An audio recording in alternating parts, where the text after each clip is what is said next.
Good morning. Thanks for joining us here for Live Impact News on 13 News Now Plus. My name is Eugene Daniel, and we're certainly glad that you are joining us on this Tuesday, as you may be one of the millions of people either getting ready to hit the road for your holiday travel, or maybe you're already on your way or at your destination. But we know this, right now we are tracking a situation in Atlanta, Georgia, where we have many people who were stuck in their flights. You can just look there at the camera. It is wet.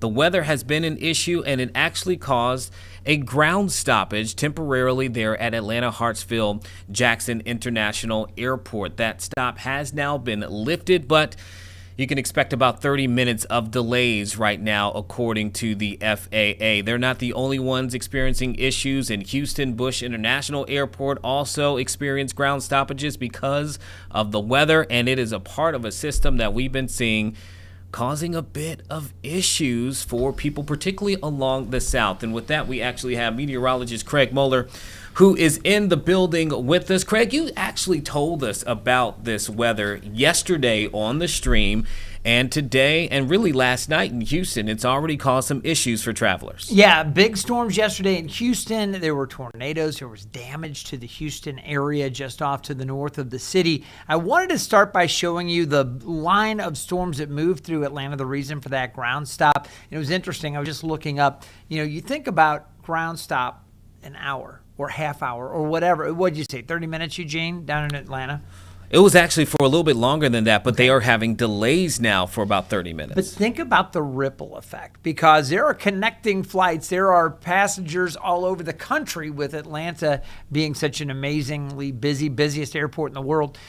So many connecting flights then delayed, which creates other delays. It is a pebble in the pond with the waves expanding and rippling out, call it a domino effect or whatever, but there will be other issues due to that, and it all comes from that line, what you saw bowing out there. When you see a line that is kind of arced like that, that's usually a pretty good indication that there are some very gusty winds, and along that line, that was the concern in Atlanta.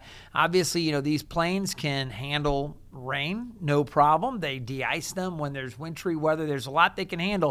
But one thing that does not, it's not handled well at all by the planes, are shifting winds, and winds where there's a lot of shear or change in direction quickly over a short period of time. That can create all kinds of problems. So obviously with that line of very gusty winds rolling through the airport there in Atlanta, they made that call. Now, what we're going to find across the country, there are other areas that are also seeing the wet weather. You see that line as it moved through Atlanta a little earlier, but this is just part of a system. And again, you can see rain all the way up through the Ohio River Valley, up through the Great Lakes region. A lot of rain up that way as well. The severe weather threat has been down to the south, and this is going to continue to be the issue. So as we take a look here, I want to go ahead and put on the severe weather outlook for today, because I do think it's significant down across portions of Alabama and back down towards Georgia. As a matter of fact, I want to get a little bit closer here. Let me zoom in, and we'll take a closer look at what's happening right back there again. You see that area shaded in yellow. That's a level 2 threat, scattered severe storms, what we call a slight risk of severe storms. Area in green, marginal. That's a level 1 threat. But we do have this potential for more strong to severe storms as we go through the afternoon. So what are the primary threats there? Well, gusty winds, as I just mentioned. But it's not only that. Some of the cells that develop later this afternoon likely to have some rotation with them. So we do have the potential. That's an elevated tornado threat from eastern and southern parts of Mississippi over across central Alabama, and then back over to Georgia. There's that kind of level 1 elevated threat. And again, this storm system has a history of producing some tornadoes and that damage back in Houston. Sarah, I don't know if you've got that video, but if you guys want to take a look at some of the aerials here, this was from just north of Houston. I believe it was Klein, Texas, and that area again hit yesterday afternoon. I think it was about 1:30 or quarter to 2 Central Time, about 2:30 or so our time, that we had the cell come through, and you could see homes with the roofs ripped off, a lot of debris in the pools there. Again, the storm's very, very powerful. We kind of get this late fall kind of second severe storm season where you've got cold air and warm air mixing as we get into the winter months. That cold air starts to spread down, and you can get these stronger storms, and that was the case yesterday. Now, what I want to show you are futurecasts, and this is the national picture here. So as we go forward, you can see how things are going to play out across the country. And again, Sarah, it might be easier, folks, if we take this full so that everybody can get a good look at parts of the Northeast U.S. from New York State down through Pennsylvania, portions of Ohio, the Ohio River Valley. Mostly showers, but still some more intense storms down across Alabama into Georgia. As I mentioned, this is 4 o'clock this afternoon. Watch that line down there in the southeast U.S. And I'll just note also some snow potentially, Minnesota into the Dakotas. So if you're traveling to that part of the country, I hope you're ready for a blast of wintry weather up there. But it's the southeast that I'm most concerned with. As you can see, look at those storms erupting. That's that area that is under that elevated risk for tornadic development. Alabama into Georgia there. That's through 11 o'clock this evening. As we go forward through the overnight, that line works eastward through central portions of Georgia and then eventually kind of weakens a little bit as it pushes towards the coast. For our area, I expect some rain showers here in the mid-Atlantic overnight, especially for inland areas. And look at the snow setting up over the Great Lakes region, Lake Superior, portions of Lake Michigan, seeing some snow and colder air. Wisconsin, the lower peninsula of Michigan, all expecting to see snow. Some snow back across Wyoming, northern sections of Colorado, up into Montana, so the northern Rockies loving that. Beautiful weather across the southern tier of the U.S. Once you get back out to the west, Texas, Louisiana, New Mexico, Arizona, California, all looking really good. Now, here's what happens late Wednesday into Thursday. We get that storm system moving along, and that cold air wraps in behind the system. As you look at that national picture, and I'll just go ahead and pull up my pointer here on the screen so you can see what I'm talking about. Back up in this area around the Great Lakes region, we've got an area of low pressure spinning there. That's going to bring winds down from the northwest across the Great Lakes, and you're going to start seeing some lake effect snow up there. Check it out with the wind field blowing across the Great Lakes. You're going to see snow in places like Buffalo and Rochester, around Cleveland, chances for snow on Thanksgiving. We're going to enjoy the sunshine here. It will be a lot cooler after highs today in the upper 60s, low 70s tomorrow. By Thursday, we're back into the low 50s. A lot of sunshine, but it will be cooler. And then for Black Friday, highs in the mid-40s. Mid-40s on Saturday, and then temperatures warming up a little bit for the following Sunday into Monday. Look at the Great Lakes, so that lake effect snow blowing in, so that may become a story later as we go through the weekend. Yeah, it reminds me why I left the Midwest. No offense to anyone watching this stream who may be in the Midwest. We love it. Some of us have spent significant time there, but Black Friday, I would be buying a coat. I know that for sure. But I wanted to point this out. I just saw this on the FAA website, Craig. They actually have a list of possible ground stop delays for the rest of the day. So I'm going to list out some of the airports that they have listed and see how that matches with some of the weather that you're tracking right now. We're looking at JFK. They're saying till about 3 o'clock that could be possible. Also EWR. LaGuardia also 4 o'clock or after, I'm assuming, after 4 p.m., after 3 o'clock, after 1. We're looking at Atlanta is also on the list until 9 p.m. They're saying, hey, the ground stop has ended, but it could be possible until 9. The same for Midway and O'Hare until 5 p.m. I'm sorry, I'm having to remember all of their call letters and shorthands right now, but until 5 p.m. And so to me, that kind of matches what you just showed us in terms of where the storm is going. All of these airports at this point seem as though they're on some kind of, precaution at this point, telling their flyers, hey, there could be some more delays. We're just monitoring the situation. Yeah, absolutely have to watch all of this while Atlanta's getting a break right now. Again, we do anticipate more strong storms to develop later on.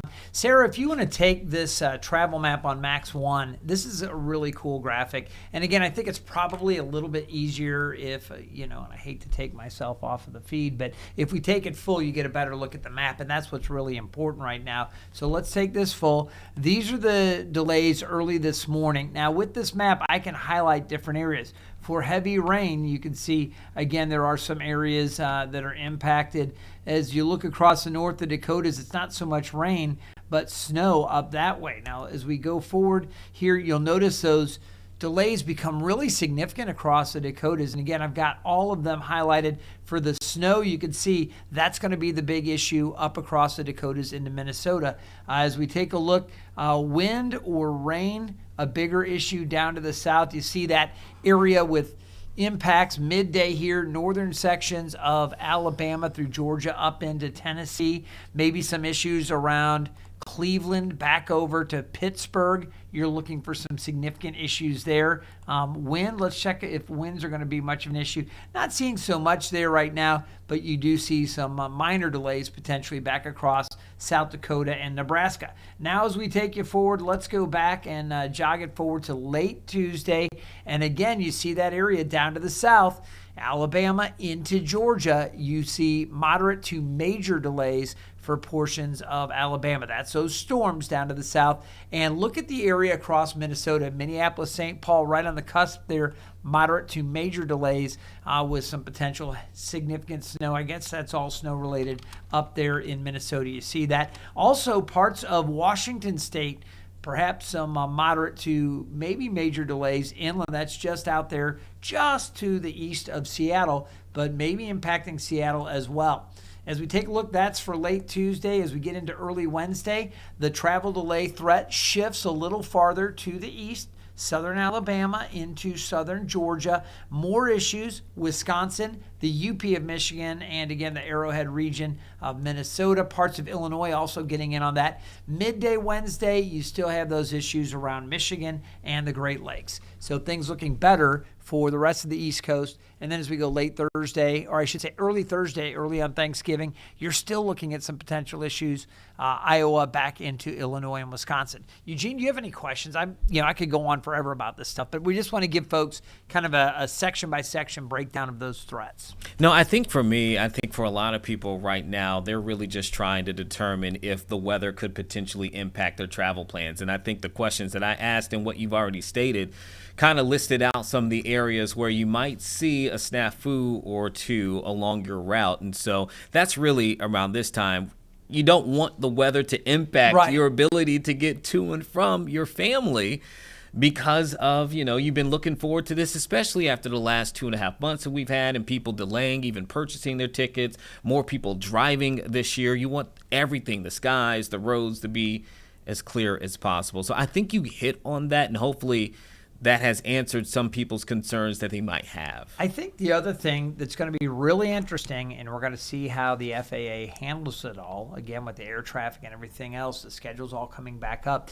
But it's the ripple effect that we talked about before, where you have flight schedules that have been so tight. This isn't just around the late summer or, fall, but we've seen this as a trend in airline travel where, a little bit of a delay creates a bigger issue here and a bigger issue there, and there's kind of a chain reaction sometimes. So this will be a true test of, our general flight operations across the country. Hopefully not too many delays, but we'll have to see how things play out with what was going on down in Georgia. Yeah, and here's the thing. We know that a lot of people are going to be traveling. We talked about it a little bit yesterday, but that AAA is expecting for a record number of people to be getting on the road or getting into the sky or even on train for this holiday week. And so just looking at the numbers so far from AAA, you got 82 million Americans who say they're expected to travel. I mean, that's a good chunk of people. The population of the U.S. is around 370, I think, 370 million, something like that.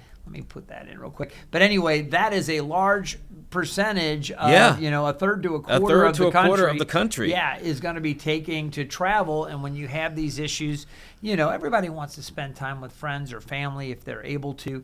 And a lot of folks wanting to hit the highways and byways and the skies as well. So we just need folks to be careful out there. And that holiday period that they're kind of tracking those numbers, that's from the 25th. So today, which is going to be one of the busiest today and tomorrow in terms of getting out there for travel, especially if you're on the road. That's from today until Monday, December first. So that's what they're kind of tracking right now in terms of how many people expect to be on the road. And if we're looking at in the last few years, we talk about that 82 million number, right? Last year, it was 80 million. The year before that, 78. Before that, 76. Before that, 73. A big drop, obviously, during the pandemic. Sure. But what we're looking at has been a consistent rise every year since 2020 of people who have made the decision that they're going to be traveling at least some significant distance to see a loved one or whatever it may be, the holiday destination, you're trying to go down south, escape the cold. People are definitely doing that this time around. And so, again, back to your question about the weather and any delays, I think there are probably even more people who are paying attention to it this go round than we've seen in recent years. Population of the U.S. midsummer this year, 342 million. So basically, a quarter of the population expected to be on the go this year. So a lot of folks impacted by all of this. I thought it was interesting, as well, as much as just the travel being impacted by weather and some of the frustrations, there's a lot of debate and discussion about trying to calm travelers, that get into these tense situations, and really asking folks to think about, as you travel, how are you dressed? Are you going to keep your cool? Are you allowing a lot of time for flexibility? All of these things, I think it's an interesting conversation right now. It definitely is, and you're talking about comments that were actually coming down from the Transportation Secretary, Sean Duffy, in which he was telling people to be on their best behavior. And I know we have that queued up somewhere. But hold off for right now just on playing it at the moment, because I think we may come back to it at some point, because, Craig, that's a very interesting discussion to be had, because we know people get stressed around the holiday anytime you travel, but definitely around the holidays. If there's delays, people get stressed, and stresses can cause tensions and all kinds of stuff. And they're asking for people to really be mindful of all of that, not only giving yourself time, but also be mindful of what can be potentially a stressful time, too, for the people who work at the airports. Now, the reason why I'm saying we're going to hold off on going into that now, because we just saw something pop up here in Pennsylvania, where we have Governor Josh Shapiro, who is expected to sign a bill here in the state against discrimination based on natural hair. They just walked up to the podium. I think this will be a good time to take that, and we can come back to the conversation about travel, because that's going to be a consistent thing that we're going to be talking about here over the next day and few days. Representative Young, Representative Chris Benson, and Representative Curry, Senator Vincent Hughes, and also Representative Brown. We are here for this exciting time. I am so honored to be a part of this whole Natural Crown. One of the things that I thought about was being the owner of Island Design for the last 24 years has been exciting, but this, I'm the owner and founder of Island Design, and when my car dealership. You want me to get that for you?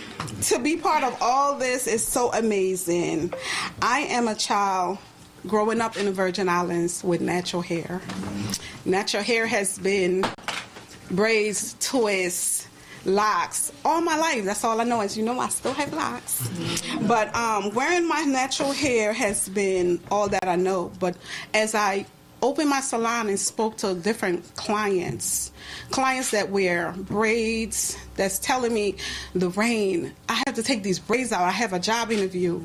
Or, Lorraine, I have to cut my locks down because my job says it's too long. And the recent one was my client who says, Lorraine, they talking about me. I have to do something. I have to cut my locks because of my job. They saying it's unprofessional to have locks. And I'm like, wow. So the experience has been really heartbreaking. But I thank God for the opportunity to be here. And I just want to say, natural hair rock. Like, we are we are the bomb. And wearing our crown is very important to me. At this time, I do want to acknowledge Governor Josh Shapiro. And he has been amazing. In the back scene, he don't even know, but we talk about you being president. So, yeah. Oh.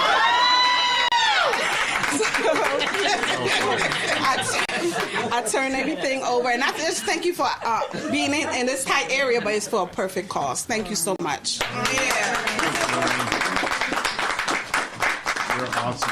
Lorraine, thank you. It is a good day. It's good to be with all of you. I want to say to Lorraine and to her entire team, thank you for welcoming us here to this salon in West Philly. And I assume at some point Morgan Cephas will yell out, "West is best," so I'll just say it for her. Right? Who said that? Hughes, I'm not listening to you today. Now, listen, I think what's amazing about this salon is it's not just a place to come in for beauty, for a cut. This is a place for community. This is a place where apparently you guys talk a lot, and this is a place where the community gets nurtured and folks get to walk in and walk out looking and feeling their absolute best. I think that's noble work. I really do. Making other people feel proud of who they are. And I'm so proud to support the work that you do. This is important, I think, this feeling of pride from our hair salons to our schools, to our places of worship, and everywhere across Pennsylvania. Folks deserve to feel this way. I recall it's just about 3 years ago in my inaugural address when I took the oath of office to serve as your governor. I talked about opening up the doors of opportunity for all Pennsylvanians, focusing on advancing the cause of real freedom, no matter where you are in this Commonwealth, to build a Pennsylvania that respects you for who you are, no matter what you look like, where you come from, who you love, or who you pray to. That is what we are collectively building here in the Commonwealth. And today, when I sign the Crown Act into law, that will be the next step in making good on that promise of bringing about real freedom for all Pennsylvanians. In just a few moments, I'm going to sign this Crown Act into law, codifying into law a ban on workplace discrimination on the basis of hair texture or hairstyle in our Commonwealth.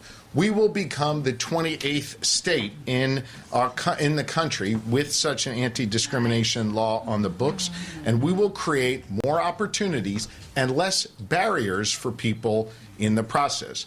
Look, we know that this is an issue that disproportionately affects Black Pennsylvanians who wear their hair in protective styles like locks and natural braids or twists. And it can manifest itself in a number of different ways. Lorraine spoke about that before. From someone getting fired simply because of how they look, or maybe someone getting passed over for a job because of the way they wear their hair. That's unacceptable, and in a moment, it will be illegal.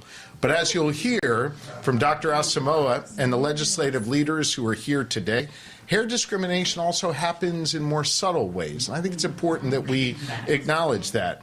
Holding people back from getting that promotion or recognition they deserve just because someone thinks they don't look professional. And for those of you who were here just on the radio, note that I used air quotes around the word professional. According to the Human Relations Commission, just a few years ago, we had 916 complaints alleging racial discrimination based on hair texture and protective hairstyles. It is unacceptable to me that Pennsylvanians have to feel like they choose between who they really are and a job maybe that they really want to pursue. That is not okay. But with the Crown Act, I hope more Pennsylvanians know that here in the Commonwealth of Pennsylvania, their government has got their backs.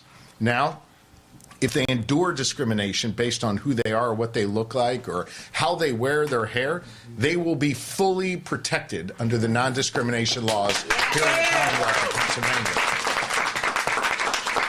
Look, this is a big deal, and I want to give credit where credit is due to the strong leadership of Speaker Joanna McClinton.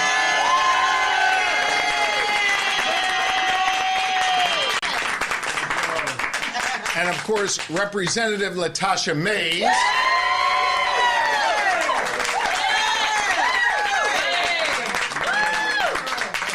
And listen, they worked on this for 6 years. Wow. There's a lesson in that. You got to work hard in life to get things done that you care deeply about. And I want to be clear, Without them pushing this, we would not be here today. I want you to consider the broader point here. These are two powerful women from opposite sides of the state, different walks of life, different upbringings. But here we have two women joined together in this cause in getting stuff done. One of them is our history-making Speaker of the House of Representatives. The other, a powerful voice in the House Democratic Caucus and a trailblazer in her own right.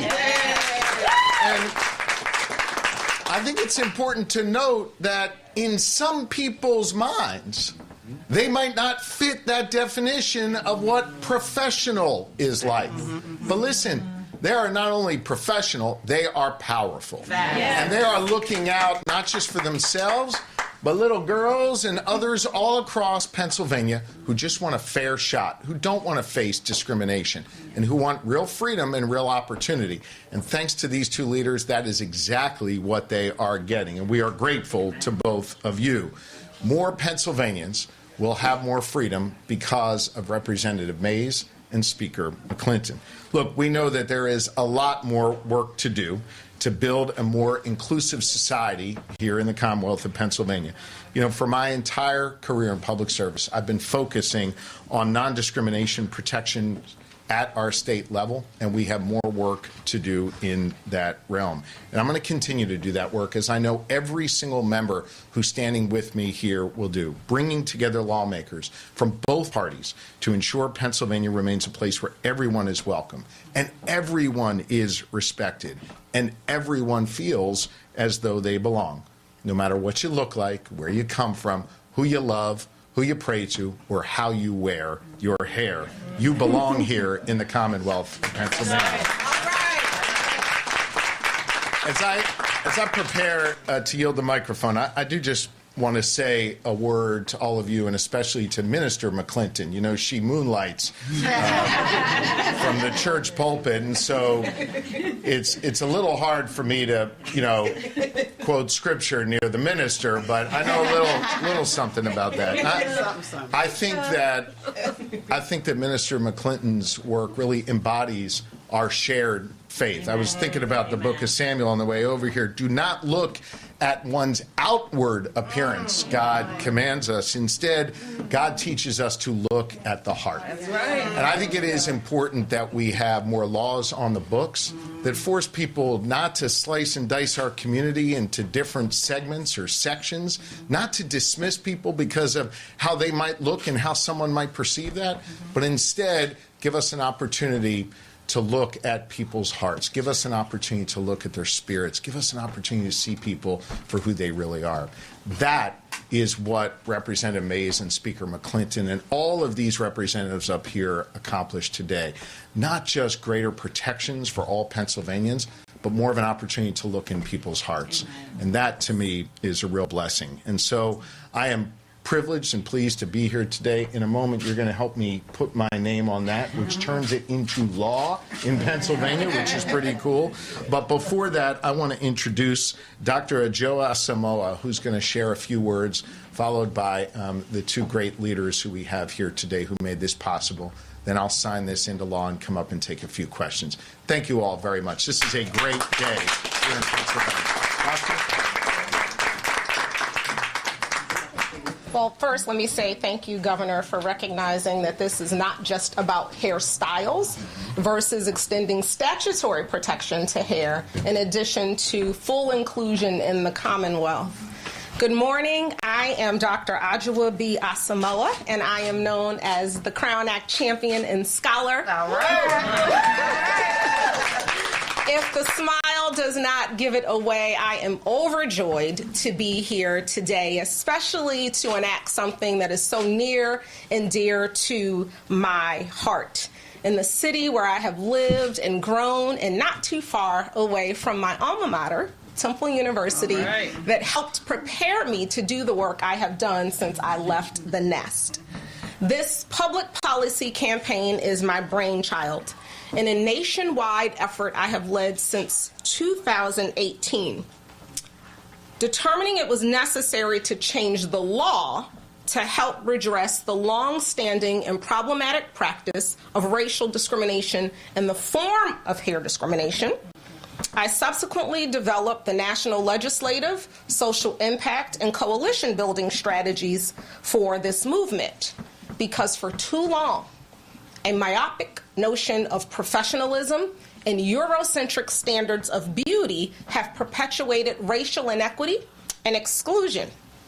Too many black children have been suspended and missed what should be valuable instruction time because their hair, worn in ways that are aligned with their racial identity, have been deemed a violation of school rules.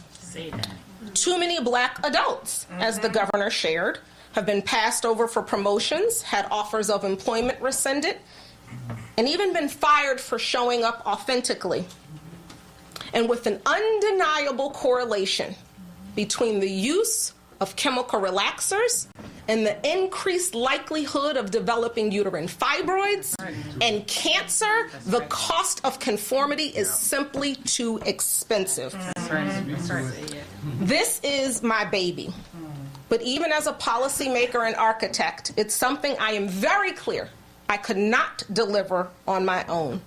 And I genuinely could not dream of a better team than my brother, my forever senator, who I've been working with for decades, Senator Vincent Hughes, because black men in politics matter. To my dear sister in service, who I am thrilled to call Madam Speaker, and to my sister in social action, better known as my soror, Representative Latasha D. Mays. Sounds like a meeting coming up. A chapter meeting coming up.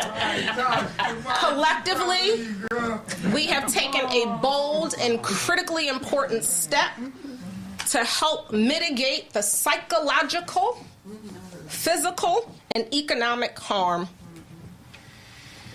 of race-based hair discrimination. And I thank you all. Again, Governor Shapiro, thank you for your support and enacting this in short order. Thank you all for being here. I am happy to answer any questions you may have at the end.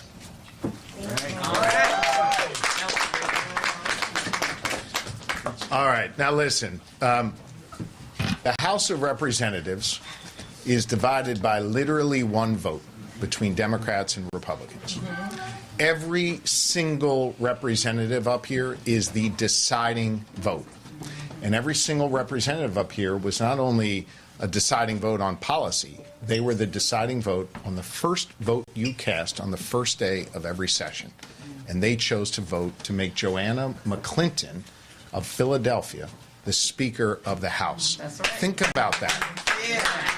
They chose to make her the Speaker of the House, and she chose to make the Crown Act a priority that would reach my desk. And so, ladies and gentlemen, think about that. Think about not just our history-making Speaker, but the actions that each one of these representatives took to put her in that position of power and authority to get this bill to my desk. Ladies and gentlemen, the Speaker of the House, your neighbor, Joanna McClinton.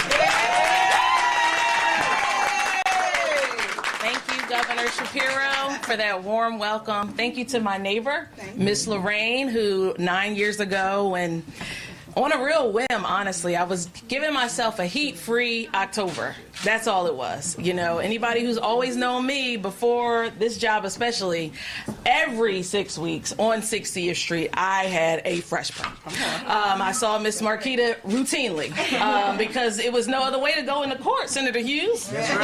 I mean, I was already fighting for people's lives, literally.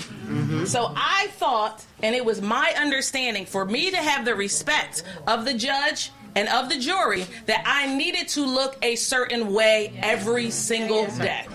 My clients, my colleagues at the Defender, they never saw anything that you all see now. They're probably shocked, like, what happened to her? She lost her flat irons? Is her powers on in the house? What's going on? But I'll tell you, 9 years ago, it was on a whim that I said, I'm just going to have a heat-free month, and I'll see where it takes me. And it wasn't supposed to take me anywhere except back to my stylist at the time the next month. But somehow, a neighbor of mine, and I tell him this when I see him, he says, you know, your hair looks really nice like that. You don't have to wear it straight.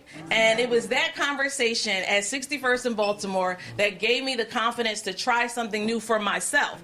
And I had no idea at the time that there would ever be an opportunity to change the law in the Commonwealth of Pennsylvania. I'll tell you, and may she continue to rest in power, the biggest critic, Governor, was my granny. My granny said, now, what's your constituents say about all of this? And I'll tell you, my mother, when I left the house, said, now, what's this law really going to do?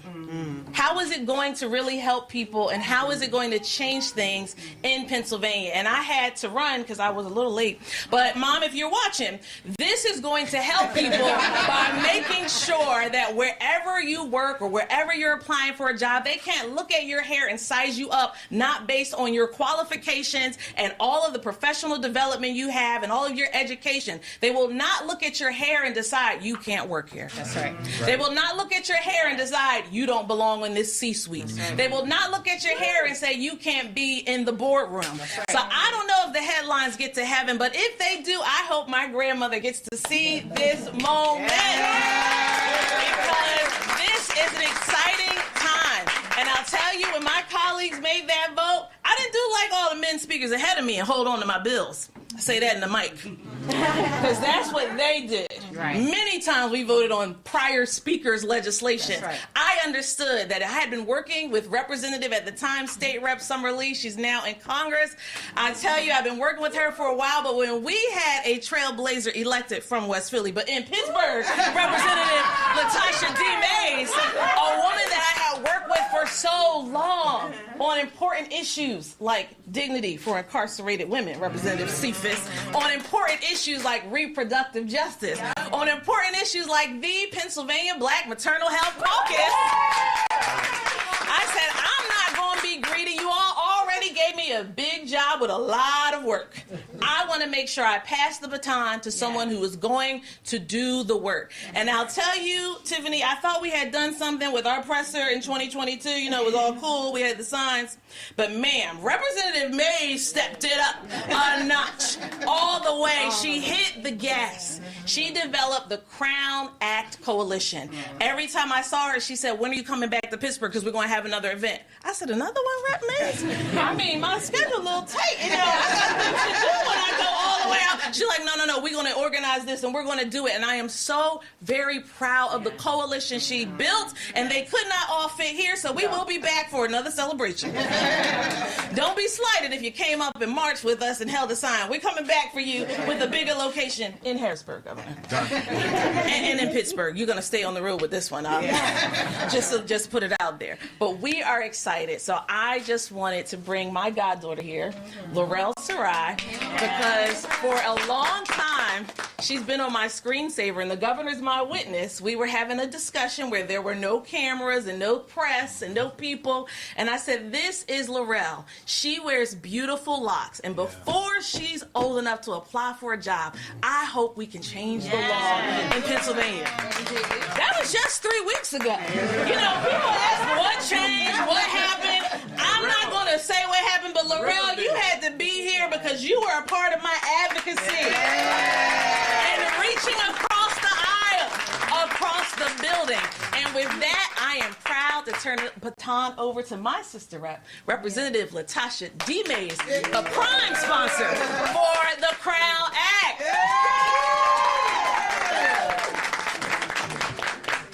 Come on, Mays.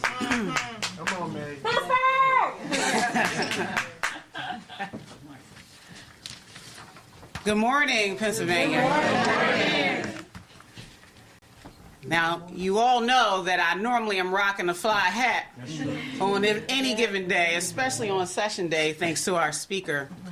But today, I want you to see me and know me and value me for my hair exactly as it is. So I'm going to give you all a little bit of this action today. I'm going to give you a little bit of this. All right, okay. Love it. Today is the day that we make herstory in the Commonwealth of Pennsylvania. Today, natural hair is protected. Every coil, every kink, every curl. And on this day, my message is simply this: your hair is perfect as it is. Your hair is professional as it is. Your hair is powerful as it is. Because you are enough. Your hair is enough exactly as it grows out of your head. If you haven't picked up on it by now, I grew up in West Philadelphia. Which has shaped me into the person I am today. And so it is a full circle moment to be in my hometown as our governor signs the Pennsylvania Crown Act into law. I want to tell you and take a moment to tell you how I am here today. A very challenging trip to get here with my family, my 2-year-old daughter, 44 years of this life and hair journey. But I want to especially say that I'm here today because of my mother. All that I am as a person, as a mother, as a leader, as an organizer, and as a legislator is because of my mother, Charlotte Denise Stroud. Now, as the work of Dr. Asamoah was beginning in 2018, my mother passed away. But her entire life was dedicated to service, to family. And I want to take a moment to acknowledge my family members that are here today.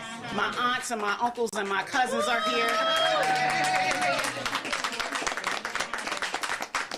Of course, I need to acknowledge and share my unending and unabounding love for Dr. Heather Lauren Real, my wife.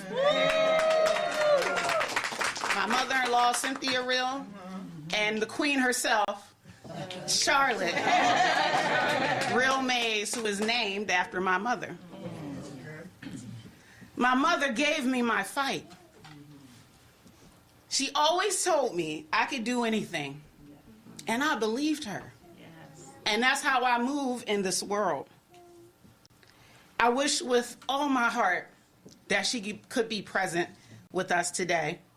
But I know that she would be proud that we are about to sign into law the Pennsylvania Crown Act. As mother and daughter, we struggle with our hair. It is as complex as the story of Black people and our story in this nation, especially for Black women and girls in America. As a single mother, it made sense that she would relax my hair with the Just For Me Kitty Perm Kit. Y'all know what I'm talking about? Yes. Or as we practice our faith, to hot comb my hair on high holy days like Easter. Speaker. And if you have the cultural and collective shared experience, you not only hear what I'm talking about, you know it, and you can hear the sound of the sizzle from the hot comb. Or to get me and my brother out the house to play 2 cornrows or 2 braids down the side with the part in the middle and the barrettes on the end, so we could play outside until the street lights came on. For her, my mother had a perfect mushroom in the 1980s. Then she turned to the curls held up by a stretchy bandana, West Philly style. And then she turned to the one braid with the weave ponytail and the curls at the end.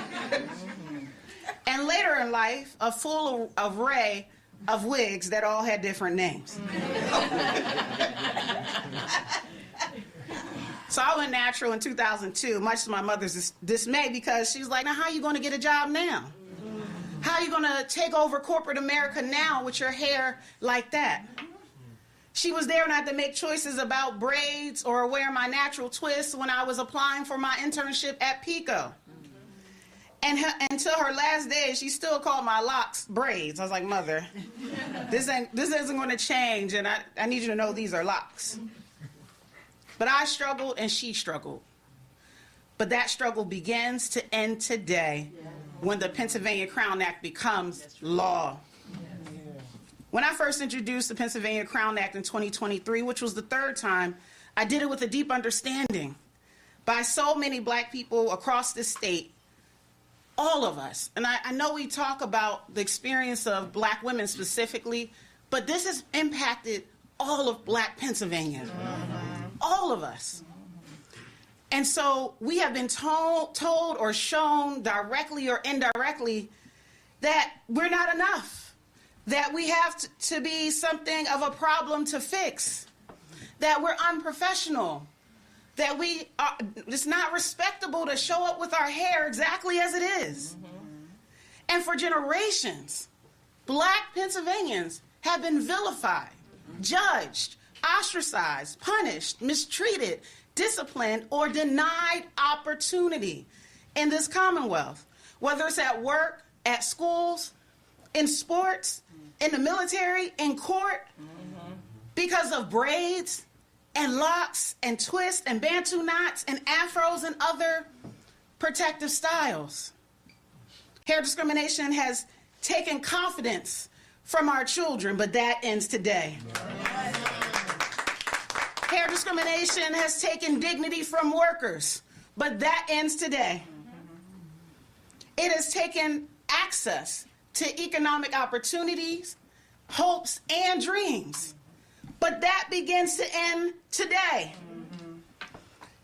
Pennsylvania joins a growing movement across this nation to say that who you are, your most and highest authentic self, is enough. And the movement that started it all was the National Crown Act movement. So I have to acknowledge and honor Dr. Adjoa B. Asamoah and the tireless work. It is not, it's no small thing to come up with an idea and make it a reality. I've done it before. I understand what it takes. But she created a force for good in Pennsylvania and all across this nation. And I want to thank Dr. Asamoah for this movement that allows us to be ourselves. I want to thank our Congressmember Summer Lee, and I want to thank our good Senator Vincent Hughes. They picked up this fight in the House and the Senate. That's right. And our Congressmember from Allegheny County, where I represent, she's gone on to Congress, but we want to acknowledge the work that she did and that she laid the foundation.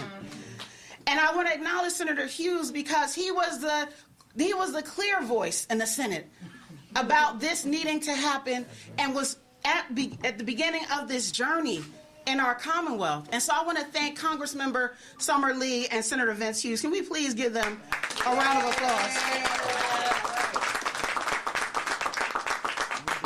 We need the Ball brothers. We definitely need the Ball brothers in the Crown Act movement.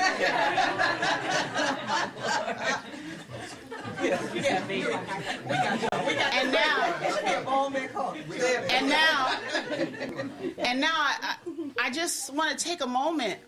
It's not going to be long enough to talk about my deep gratitude.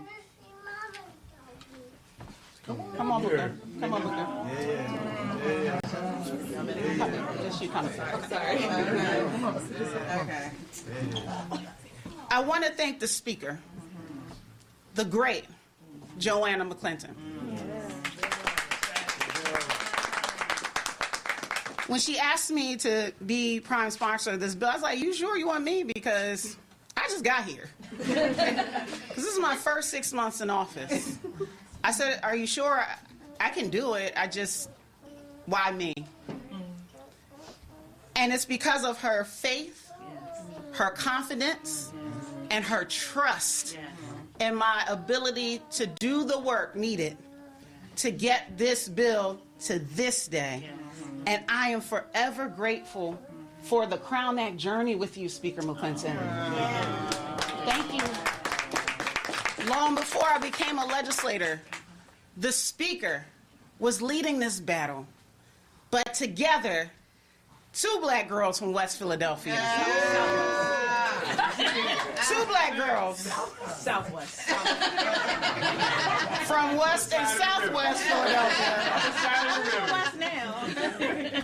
We have been able to do something great and something that many thought were frivolous. That's what they told me. My colleagues told me this bill was frivolous and not needed. That's not a problem. There was opposition to this bill. There was opposition to human rights and civil rights and dignity. But that wasn't going to stop us, right, Speaker? That's right. So we changed hearts and minds. Yes. We organized the Pennsylvania Crown Act Coalition. Over 100 unions, businesses, entities. We had actual cities endorse the Crown Act. And that we have been able to build statewide support for the Crown Act. But that's all because of the history-making leadership of our Speaker, Joanna McClinton, and this is not possible for me or for us without our Speaker. Thank you so much. And with the signing of the Crown Act, we expand our civil rights protections and affirm a simple truth. We all deserve to show up as our full, free, and authentic selves. This law is a reflection of the power of our community. Again, I want to thank the Crown Act Coalition. I want to thank the PA Legislative Black Caucus in the building. Absolutely. I want to thank every member of the General Assembly who voted yes, because if you don't remember, the vote was 44-3. Yeah. We only need 26, so that means this was a bipartisan effort. Every legislator who did any piece of this to help me and the Speaker get this across the finish line, I love you and I thank you for everything that you have done. Governor Shapiro, now we need to work on your natural hairstyle for 2026. I'm heading toward views. Miss Lorraine.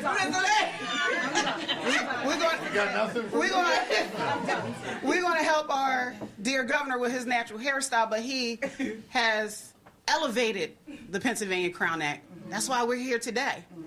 And that's why we're prepared to continue to spread the good news of the Pennsylvania Crown Act, because it takes a House, a Senate, and a governor's signature to end race-based hair discrimination. Governor, I thank you. Thank you for all the ways you show up. Thank you for supporting laws that help us to be our greatest and best and the most authentic selves. We are changing Pennsylvania today. Yes. We are changing it for my daughter, she's 2, but she would have faced some form of race-based discrimination by the time she was 5 years old. We are changing the trajectory of the future of our children. That's why this bill is necessary. That's why this bill is not frivolous. That's why this bill is needed today. As we stand here with pen in hand, let us remember our work is not done. Our goal as legislators and policymakers and elected officials is to make this Commonwealth more fair, more just, and more free. That is our charge today. So for every child, every worker, every person who faced an indignity because of race-based hair discrimination, that ends today. For every opportunity and dream deferred, we reverse the course of history and herstory. We create the future that we want for Pennsylvania, that we need for Pennsylvania. Every curl, every kink, every coil, every strand of natural hair is now protected. That's right. I want to thank my staff in Harrisburg and in Pittsburgh, all the staff of all of our colleagues, and every person who told their story, every person who shared their experience, everyone who had the courage to call in and make the complaint about hair discrimination. This moment is for you. This moment is for my 2-year-old daughter. This moment is for my mother. This moment is for all of us. Right. It is time to sign the Pennsylvania Crown Act.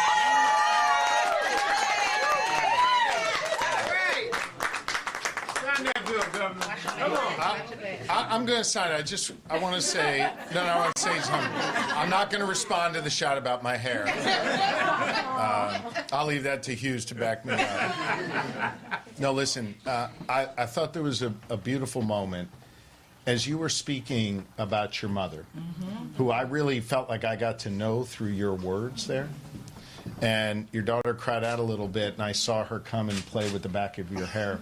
I thought to myself just how beautiful from generation to generation your life story goes, that here your mother, would flatten your hair, would put you through that experience that helped you grow and helped you decide you wanted to do something about that. And now think about the world that your 2-year-old daughter is going to grow up in. That's a beautiful thing. And your mother is smiling down. Your mother is smiling down. And the second thing I want to say is the speaker's grandmom is smiling down too. And by the way, the speaker's grandmom may not be just smiling today, but about 2 weeks ago, I think I can tell this tale at a school here a little bit. When we were sitting there in those tough negotiations, and the speaker sat up at the table as we were getting close to the end of that process and said, I want the Crown Act passed. And she faced a significant amount of Heismans there saying, no way. That's right. And the speaker persisted. That's right. And I think that's when your grandma was smiling down, because you took the power. You took the power that these people gave you, and you used it to give back to people like Laurel and others. And I really admire you for that. I really do. Now let's sign this into law, okay? There we go. So Laurel, I want to show you this. This is all the words here, okay? You see that's Representative Mays right there, and you know who that is. That's Speaker McClinton. And these are all the words that make up the new law here, okay? It says you can wear your hair however you want to wear it here in Pennsylvania. And it passed in the House of Representatives, right? Passed in the Senate. And now the law says if I sign my name to this, it becomes law in Pennsylvania. So should we do that? Yeah. Here we go. I always got their back. Good law. Good law. Good trouble to get good law. Hey, there it is. Thank you, Governor.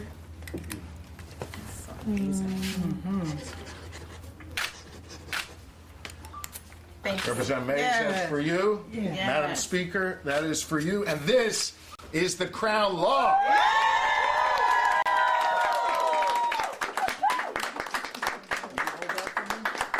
Get stuff done. Yeah.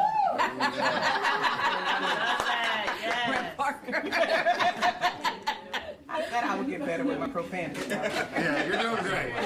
And with that, you see, in Pennsylvania, it is now the 28th state to guarantee people protection surrounding their hair. You see Governor Josh Shapiro signing that into law, talking to that young girl there, saying that she will not be discriminated based on the type of hair that she has. And I do believe that they are going to be taking some questions when they come out. We'll give a little bit of context to the Crown Act and what it means and how many other states have similar bills or now laws. But let's see what questions are being asked of the governor, and then we will come back. Speaker, Senator Hughes, where efforts stand in terms of passing this for a federal law, and then if there's any concern whether that federal attempt could be challenged even further given the current presidential administration, and even challenges to state law given that administration. Well, I'll tell you about this here in the state. This is law. I don't care what Donald Trump says. We make the laws here in the Commonwealth of Pennsylvania, and we will protect the Crown Act. As for federal law, Dr. Asamoah, anyone else want to jump in on that? We took great care in developing the bill text, and the language can withstand any judicial scrutiny. It has been introduced in the United States House of Representatives and has passed twice. It has been introduced in the Senate by our neighbor, my dear friend, Senator Cory Booker and Congresswoman Bonnie Watson Coleman, both neighbors in New Jersey. It will not be challenged, at least in any way that is effective, because, again, it was written with great care. So it is my hope that we will be able to move it. It has bipartisan support in both houses, both the lower chamber and higher chamber in Congress, but I will not dismiss I think what it is that you are talking about in terms of the climate in D.C., where I currently live. And so there are challenges, but I will not rest until the Crown Act becomes the law of the land. All right. Can I just clarify just one thing? Is this part of the budget package that was passed after the stalemate in the Pennsylvania House? Now, this is a standalone bill that I've been working on for 6 years. So 6 it wasn't years. part of a package deal to say, like, we'll vote No, for this? it's a standalone bill, and I passed the baton to Representative Mays in 2023, and she's the prime, I'm the co-prime sponsor, and we've done a lot of groundwork over the last 2 years to get us to this point. It passed in the House overwhelmingly with bipartisan support when the prior speaker had told me the caucus Republicans would not vote on anything that had to do with race. They didn't want to touch it. But there was overwhelming support. And then when the Senate finally called it up, both in their state government committee and their appropriations committee and on the floor of the Senate, there were so few no votes. It's incredible. Bipartisan support. And what I shared with my colleagues across the aisle, across the building, is there's not a county where people of color are not in Pennsylvania and cannot be positively impacted by this change in the law. So how will this be enforced? Will there be sort of like a hotline people can call to report discrimination, or? Go ahead. So what House Bill 439 does is it amends the Pennsylvania Human Relations Act. So just like other discrimination complaints would be filed with the commission, the PA Human Relations Commission, the same would happen for our bill, because now hair discrimination is part of the protected class of race, which is in the PA Human Relations Act. So they could call their statewide Pennsylvania Human Relations Commission, and there are also satellite offices all across the state. Time for two more, guys. Anything else? All right. Cool. Thanks. Happy Thanksgiving, everybody. Good job. That was beautiful what you said about your mom. Again, we were just watching the moments in which the Crown Act became law in Pennsylvania. You just listened to Governor Josh Shapiro and several leaders there in the state as it became the 28th state to do so in the country. Now, the Crown Act, for those who are not familiar, or maybe you're just catching on the tail end of that press conference, it guarantees people protection surrounding their hair. Now, this has been something that has been in the forefront of conversations for a lot of people of color, bringing this into both state and federal levels, okay? When we're looking at the Crown Act just there in Pennsylvania, you just heard there at the end, that was Pennsylvania Speaker Joanna McClinton. She's been pushing for this particular bill to become law since 2019 in the state, okay? It's been a fight there for at least the last 6 years. This comes as like for decades. There have been people of color, black and brown individuals who have complained of discrimination at the workplace based upon their hair. Many studies showing that people who have certain types of hair can often be perceived as not being professional amongst the workplace. And so this aims to attack that and to get rid of those stigmas within the workplace and so many other areas. We've seen reports in schools, like in Texas, in which students have been gotten in trouble because of the style of hair that they wore to class. And so this bill aims to go against those types of biases in the state of Pennsylvania. The speaker, Joanna McClinton there, had a quote. She says, "For every person of color that has struggled with, how am I showing up for this interview? What will I wear to work in terms of my hair? Do I have to press my hair? Can I wear it in a curly style? or in locks. She says it affirms that you can be yourself. And you saw the moment where the governor there even said those words to the young lady who was seated right next to him right before he signed that bill into law. Now, important to kind of note here, this is not federal law. You kind of heard a question there at the end asking about this particular law and what they thought the president could think about it. You heard Josh Shapiro say it doesn't matter what the president thinks. This is Pennsylvania. It has passed in the U.S. House. It has not passed in the Senate. I do believe that the Crown Act and attempts to push it forward have actually passed multiple times in the House, but it continues to fail in the Senate.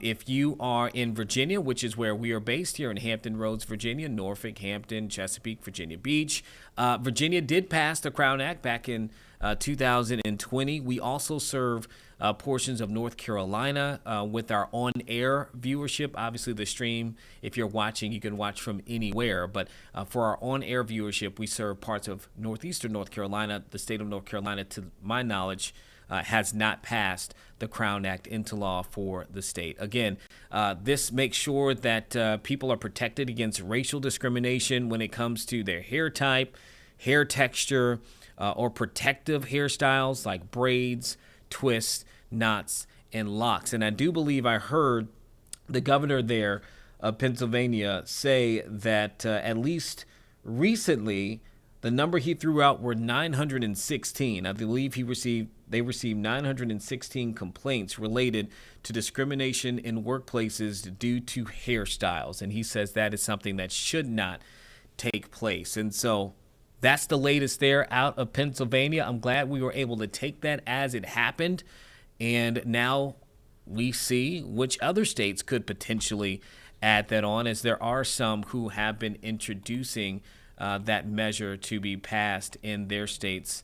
But we will see who will be the next one to potentially pass it. Okay, right now, Sarah, I think it's time for us to go to London. I want you to take a look here. You are taking a live look at a massive fire that has been burning for hours in the western part of the city there. Officials say that more than 150 firefighters and 25 fire engines have been responding to this fire there in the Southall area of London.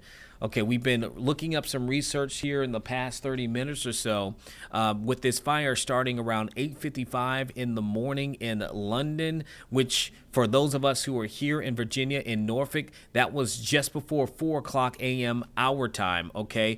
Now, as of now, there's no cause known for this fire. I just checked. However, it is a bit of concern for people in that area. They've had to evacuate schools, they've had to evacuate homes and apartments for safety precautions because they believe fireworks and gas cylinders may have been stored in this particular warehouse that is on fire. That is a live image there from London. You can see how big that plume of smoke is, and it has pretty much been like this for at least the last hour since we've been there on this stream. So you can imagine it was like that prior to. We don't right now have video to show you right there on the ground. We've been working for that. If we can get some video to show you what it kind of looks like closer, then we will air that for you here on the stream. But for now, this is the look that we have, and it's still pretty significant there, this warehouse that's on fire. Now, according to the assistant commissioner there for the London's fire team, apparently they've had to withdraw some of the firefighters to get to a safe distance. They're having to fight that from a bit of a distance. At least that was an update within the last hour or so because of some of the issues there. And that building is apparently a mix of retail and storage. Exactly what is in there, that's what they're trying to work out. But we do believe, again, that it may be housing fireworks and gas cylinders, at least in a portion of that facility. There are some reports that are coming down from London, just from local media there, saying that people who live in the area or who are in the area heard several miniature explosions that were taking place. And if that is true, that would match with the idea that it could have potential gas cylinders and fireworks inside of that facility. But I mean, that is quite the large a large plume of smoke. And I don't know how far away the camera that we have here as a part of, our providers, et cetera, for our cams, our live cams. I'm not quite sure how far away in distance this would be, but you can tell. I mean, that is still burning, and that's going on several hours. Apparently, they do believe that that's going to be an issue there into the night, they're expecting. And so they are having people in that area kind of leave that area. It's impacted traffic as well for multiple reports. But when they'll be able to actually knock that out, that's to be seen at this point. But if you think about it, let's see, around 4 o'clock our time, Sarah, so that would be roughly almost 6 or 7 hours now that they've been going at it here, and they'll probably continue to monitor that throughout the morning. Just wanted to bring that to you. We've been watching it, keeping track of it, thinking it would kind of die down. So far it is not. I do not have any reports of any injuries at this time. I have not seen a report of that. Of course, if that is updated, whether it be people who are in the area or hopefully, no one is hurt, but even if it's firefighters or those things, of course, we'll bring you that as soon as we get it. But so far, I have not seen any reports of any injuries based upon this fire. We'll keep checking and probably come back to it before the end of the stream. But something we did want to come back to, and we talked about it earlier before we went to the live hit there out of Pennsylvania, is travel. That is what is on a lot of people's mind this morning. We've been tracking several airports along the south, Atlanta, Hartsfield, Jackson, and then Bush Airport there in Houston. Both experienced ground stoppages and delays because of the weather. We had meteorologist Craig Muller come in, and he was tracking some of the storms that were moving their way across the country, and that had caused some issues for people who were trying to get on their flights today. Atlanta still potentially could get 30-minute delays, so you want to keep that in mind no matter where you are right now. Check your airline to make sure things are going smoothly. But the other thing with travel are new comments that we're getting from the Transportation Secretary, Sean Duffy, who is calling for a bit more decorum from people who choose to take to the skies. And this involves how people act when they're showing up to the airport, and even down to his suggestion on how people should dress. We recorded a press conference that the secretary held recently, and we'll go ahead and play that, and then I'll kind of monitor some of the things, as he says, throughout and come back to him on the back end. But want to listen to the comments that he had for travelers and what it could potentially mean once we come out of it. So the next voice you will hear now is Transportation Secretary Sean Duffy. Because the afternoons of those days are going to be. All right, give us a quick second as we take some live looks here that you're looking at Atlanta, Hartsfield, Jackson, and I do believe that is also, where is that there, Sarah? I got it. That's fine. That is I-95 in Philadelphia, as we do have a record number of people who are going to be traveling, 82 million Americans who will be traveling here on this holiday weekend. We just needed a quick moment to reset that recording of Transportation Secretary Sean Duffy. We will play it now, and if there's any issue, hey, we'll come back. Because the afternoons of those days are going to be busier than the rest. This travel season by car, we have incredible gas prices, on average 3.2 cents a gallon. So if you're going to travel by car, you're going to be able to put gas in your vehicle at a very affordable price. On top of that, if you're flying and you need to rent a car domestically, our car rental prices are down by 15%. So it feels very good where we sit with the president's economy and what he's done with regard to his energy independence push and energy dominance push. In regard to rail, we anticipate there will be 1.2 million passengers this year by rail, a very big number. In regard to air travel, this is going to be the busiest Thanksgiving that we have on record. And I think you all might note that it seems like every Thanksgiving, every Christmas, every 4th of July seems to be an an announcement of record travel. I'm going to come to that in a second. But this week there'll be 31 million passengers flying by air as we look to the week that's for the airline industry. Tomorrow will be the busiest day. There will be 52,000 flights tomorrow as Americans board aircraft, fly across the country. Maybe they're going to sporting events, they're going on vacation, or hopefully they're going to spend time with their families. Now, we anticipate there's going to be solid staffing in our towers and TRACONs and centers throughout the airspace, and that's different than what we had over the shutdown. But we do have some weather in the forecast. I'm not a weatherman, but if you look out to the Seattle area, in the Midwest, the Great Lakes, we are going to have some weather. And so if you are traveling by air, I would just ask that you stay in touch with your airline or update your apps so you know if your flight has been delayed or moved at all as you're planning to come to the airport. Always great to stay in touch with the airline that you worked with. Just real quick, I want to touch on a couple of other issues. During the shutdown, 44 very long days. It went pretty well at the start of the shutdown, but in the last couple of weeks of the shutdown, things became very challenging. In the airspace, many of you reported on it. We had significant delays and cancellations. The administrator, in consultation with DOT and his safety team, we took historic action to reduce the capacity in the airspace because of what we saw in the staffing in our towers. And that decision was not made lightly, but it was based on the stats we were seeing and what we thought was appropriate to maintain a safe airspace. You've also heard that the president announced that we should reward those great air traffic controllers who didn't miss a beat. They never missed a day. And so Administrator Bedford and I announced last week that we are giving $10,000 bonuses to the air traffic controllers who didn't miss a day, and the technicians. You don't report the technicians a lot, but the technicians are the ones that come into our facilities and make sure that some of our very old equipment is actually operational. And if they don't come to work, you don't have equipment that works, you can have all the air traffic controllers you want in the tower or a TRACON, you're not going to be able to control the airspace because the equipment is down. And so those two working together made sure that we had a very functioning and safe airspace.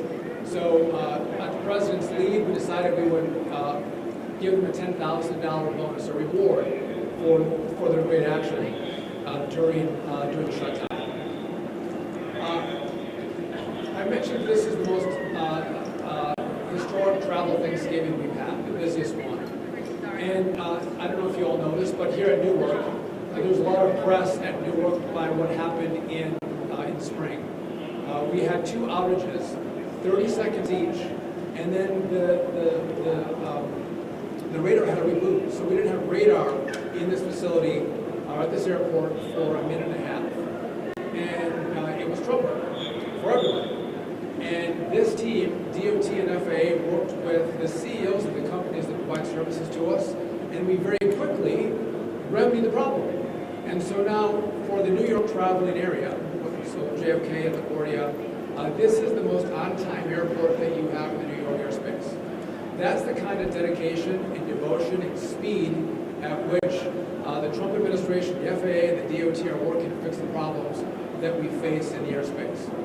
And I think it's important, again, the busiest Thanksgiving, we're going to have a busy Christmas. And as it gets busier, it underscores the point that we need a brand new air traffic control system.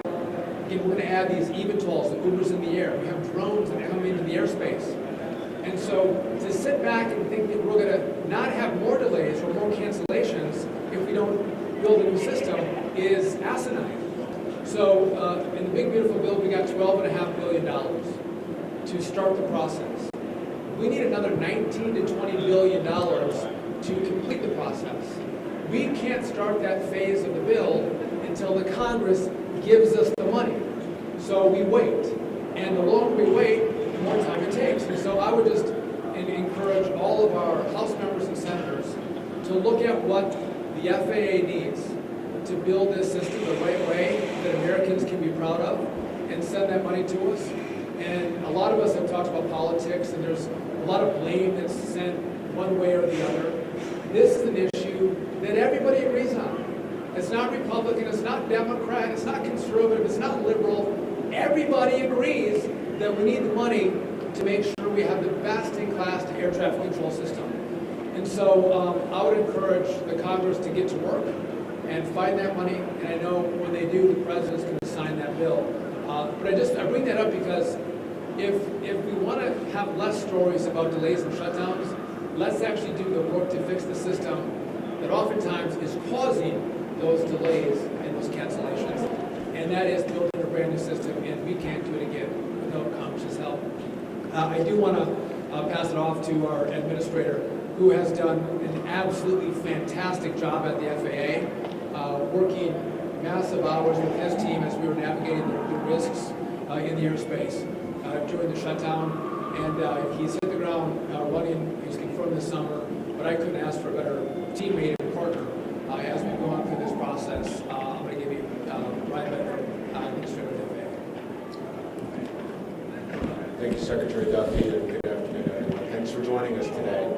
As the Secretary's already pointed out, it's going to be a busy week for us. The airlines, the travel sector in general, airports, TSA, FAA especially. For us, this week is our Super Bowl. And I'm here to tell you we've got a great plan. We're past the laps. Controllers are back at work. We're excited to be back on the job. We're excited to be compensated to be back on the job. So we're all thrilled. We're happy to tell you we've got a great plan. The Secretary mentioned there's some weather in the forecast, but please be confident that the folks at the towers and the TRACON. Okay, apologize for the audio on that too. We did want to kind of run a little bit of that press conference that previously took place there. You heard at first that was Transportation Secretary Sean Duffy giving some updates on air travel post the government shutdown and ahead of this very busy Thanksgiving holiday rush. Most people expected to travel today and tomorrow. And one of the things that he has urged passengers to do is to be on their, quote, best behavior during the holiday travel period. I believe the emphasis has been on when you have people who travel and when you have stressors that take place, we know that people can potentially, there could be some conflict that can take place and arise, right? But that is one of the things he's saying. But something that's also been getting very mixed reviews from Duffy is citing the need for people to dress a certain way when they also get back into the airport, something that he would like to see in terms of people's style of dress when they go to the airport. Those kind of things has been a very interesting conversation here within the last 24 to 48 hours as well. But back to, the citing of the people he says he wants to be on their best behavior. The Department of Transportation had cited a rise in conflicts and issues on flights, with more than 13,000 incidents being reported involving unruly passengers since 2021. Now, 13,000 incidents in almost 5 years.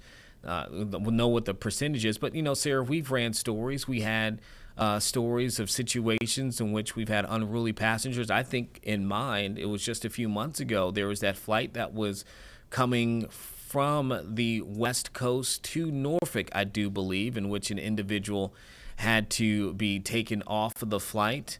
And that was something that made national news. If I recall, there was a person on the flight, a series of passengers who ultimately, one person came and sat the guy down in his seat. And so, we have reported and seen various situations in which there have been issues at the airports, on airplanes, of people who I guess you would define as unruly.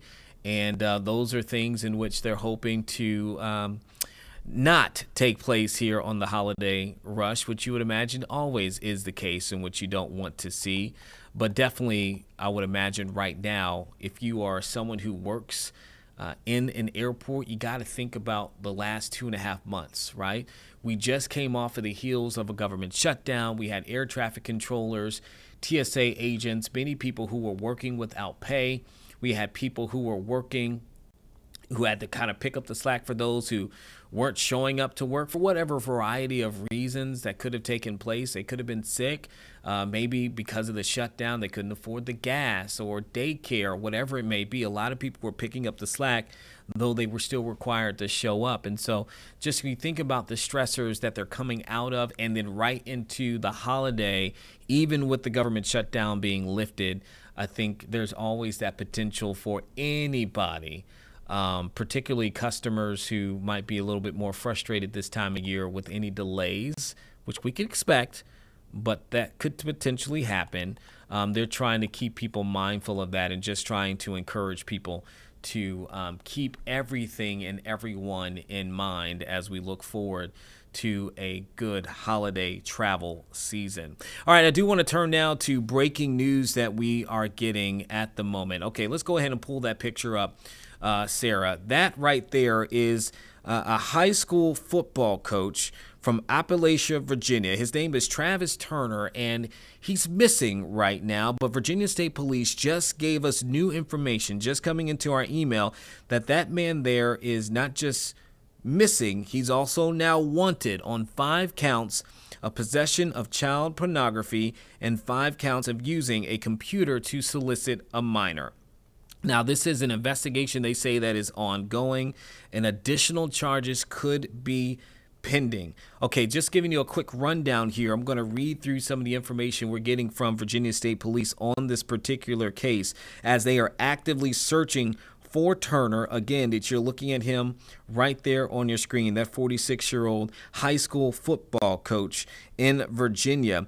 Right now, we know that on Thursday, the 20th, so just days ago, as part of an early portion of an investigation, Virginia State Police special agents were sent to Turner's residence in Appalachia, that's in Wise County, and this was part of the investigation not to arrest him.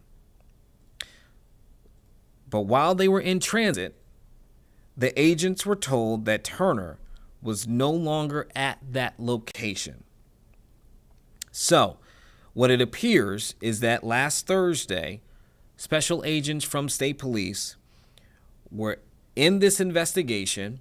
They were going to his home in Wise County simply as part of the investigation. They say they were not going there to arrest him, but at some point between them going to the home, they were informed that he was no longer at that location. Okay, now they have him listed not only as disappearing, missing, but also we're learning now new charges have been filed for him for child pornography and soliciting a minor using a computer. Okay, Sarah, can we do one quick thing for me? For those who may not know where Wise County, can we pull up a quick map of where Wise County is? And I think maybe I can look up some information to see what school this particular Travis Turner is a high school coach of. I'm looking that up while you look up the actual map. And while we do that, I do want to kind of share some information about the investigation so far. Since he disappeared, state police say that they've utilized a number of different tactics to try to find him. That includes search and rescue teams. That includes drones, canines. All of that has been used to assist in the search, and they want to be very clear that their main priority right now is to locate Turner safely. They say, though, he is now considered a fugitive, but they do say that their primary objective right now is to locate Turner safely, who, again, it appears has been missing since Thursday when those special agents went to his home. Let's see if I can figure out which high school as we look there. Is that in the western portion of the state there? Yes, and he, I believe, was at Union High School. Yeah, yes. Union High School football coach there in Wise County. Let's see if there's any more information maybe on his history, background with the school. Let's see here.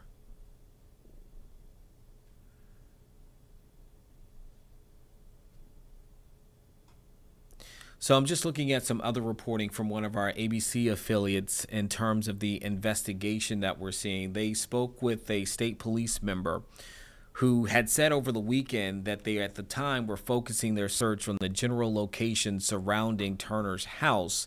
That's where they were using, as I previously mentioned, those drones and police canines. And obviously to now, they have not been able to locate him. So listen, if you do see that man there, we can go ahead and pull it up full, Sarah. If you see Travis Lee Turner, you are asked to contact police. You can contact police. The number that I am seeing at the moment is the 540-444-7788. That is the number that I'm looking at right now, 540-444-7788.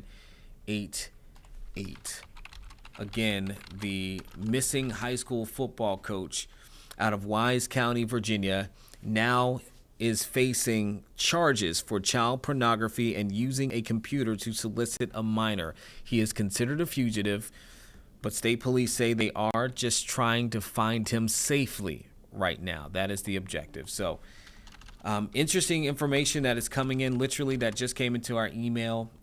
We had seen earlier that there was a search for a missing football coach, but the new details coming out about the charges is just within the last few minutes for those who are joining us here on our stream. Again, thank you for joining us on Live Impact News, as we are based in Virginia, but in Hampton Roads, Virginia, which just by looking at that map there, Sarah, I would say is about at least 2 hours, 2.5 hours east of where this search is taking place. That looks like it's much further. Yeah, that's on the other side of Blacksburg. That may be even further than that at this point, maybe 3+ hours from where we are located there in the Virginia Beach and Norfolk area of the state.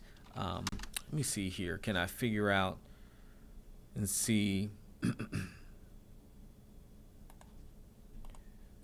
little bit more information? For those who are new here for Live Impact News, a part of what we do is we cover things as they come to us, right? And so you're watching our process as myself and producer Sarah Calloway. We are both looking for information that would be relevant to this case. All right, here is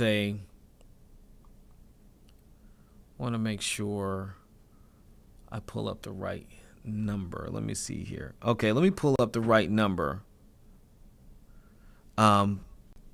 So here's another number I'm seeing here from Virginia State Police. I should have read this just right off the email. The number, if you see Turner, is 276. Sarah, I don't know if we can put this up. Is 276-484-9483.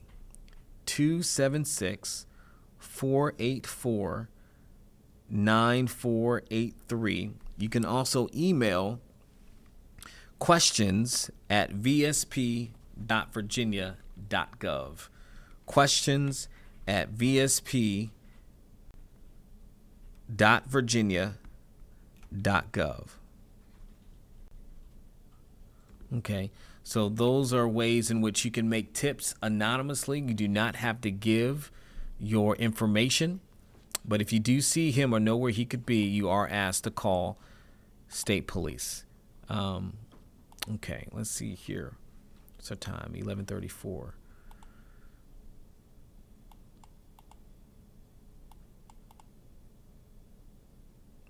Okay, I'm not seeing too much new information at the moment on this particular case. I was thinking maybe we can find out and see maybe how long he's been a football coach there at Union High School in Virginia.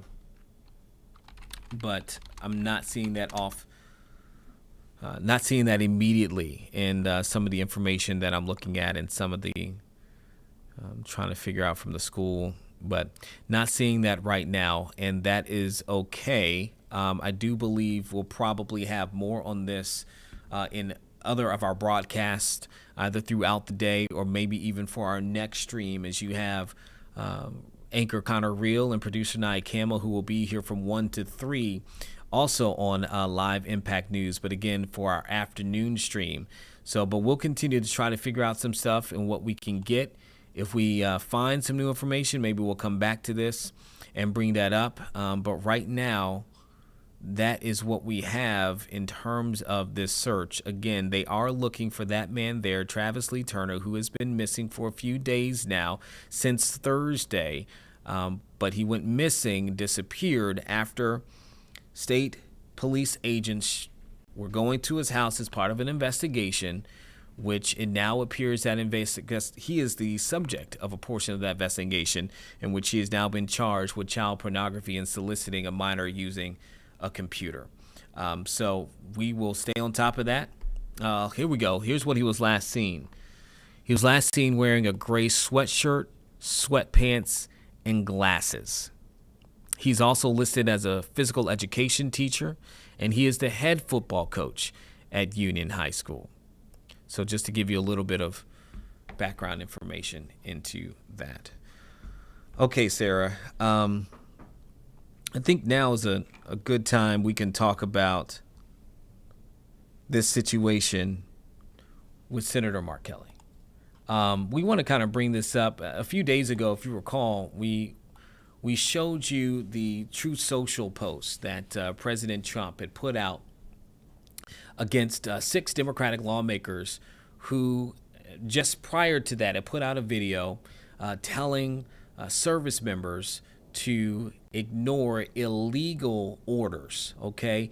And that created quite the conversation amongst people who had their thoughts about them putting that video out. But one of those individuals was the president, President Donald Trump, who said that it was an act of sedition and treason, and with at least 2 different Truth Social posts referenced punishable by death. And we had on a Republican former lawmaker who spoke about the legalities of both of those claims, but also particularly the rhetoric that was used in which the president and his staff and have walked back in recent days and saying that he did not mean to say that he was calling for their deaths or calling for them to be harmed. Of course, that has been something that has received a lot of pushback from critics, including Democratic Senator Chuck Schumer,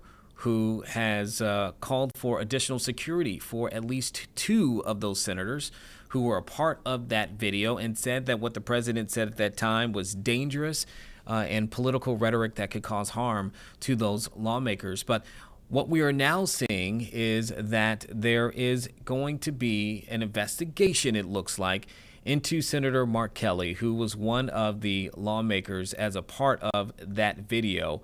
And what we are seeing right now coming out of the Pentagon is that they do appear to be planning an investigation into Kelly for possible breaches of military law.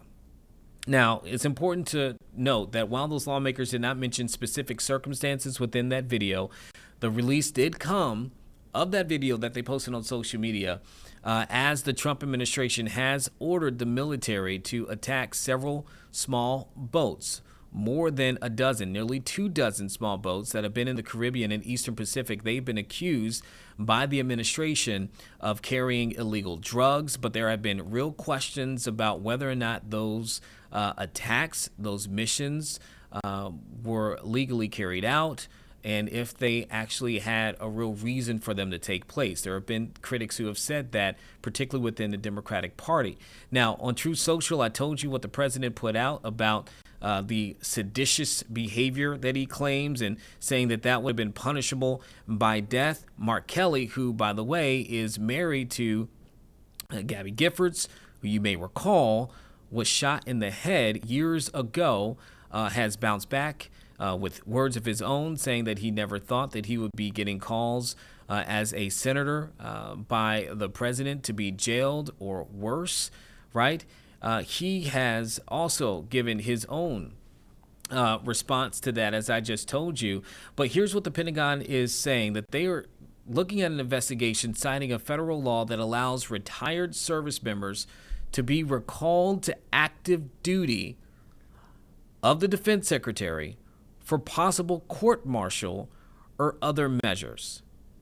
So that is what potentially is kind of gearing up here in terms of this investigation by the Pentagon into Senator Mark Kelly, who was a member of the Navy for years. The Pentagon suggesting that Kelly's statements in that video interfered with the, quote, loyalty, morale, and good order and discipline of the armed forces. Okay, so we do have a soundbite that came from Press Secretary Caroline Leavitt that when asked about the investigation, we'll play at least that. It goes about a minute long. Let's see what she had to say. The White House is supportive of the Department of War's investigation into Senator Mark Kelly, and I think what Senator Mark Kelly was actually trying to do was intimidate the 1.3 million active duty service members who are currently serving in our United States Armed Forces with that video that he and his Democrat colleagues put out. Senator Mark Kelly well knows the rules of the military and the respect that one must have for the chain of command, and that all lawful orders are presumed to be legal by our service members. You can't have a functioning military if there is disorder and chaos within the ranks, and that's what these Democrat members were encouraging. It's very clear, and not a single one of them, since they've been pressed by the media, and I'll give you guys credit for that, can point to a single illegal order that this administration has given down, because it does not exist. They knew what they were doing in this video, and Senator Mark Kelly and all of them should be held accountable for that.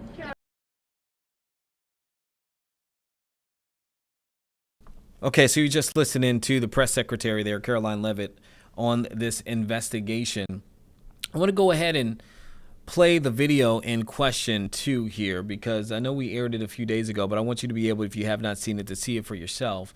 And what these Democratic lawmakers, all of which have a background in the military or intelligence community, what they actually said. So let's go ahead and play that.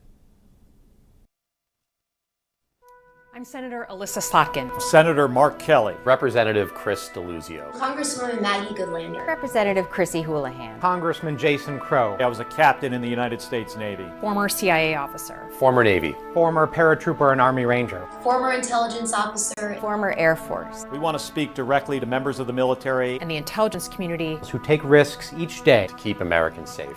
We know you are under enormous stress and pressure right now. Americans trust their military, but that trust is at risk. This administration is pitting our uniformed military and intelligence community professionals against American citizens. Like us, you all swore an oath to protect and defend this Constitution. Right now, the threats to our Constitution aren't just coming from abroad, but from right here at home. Our laws are clear.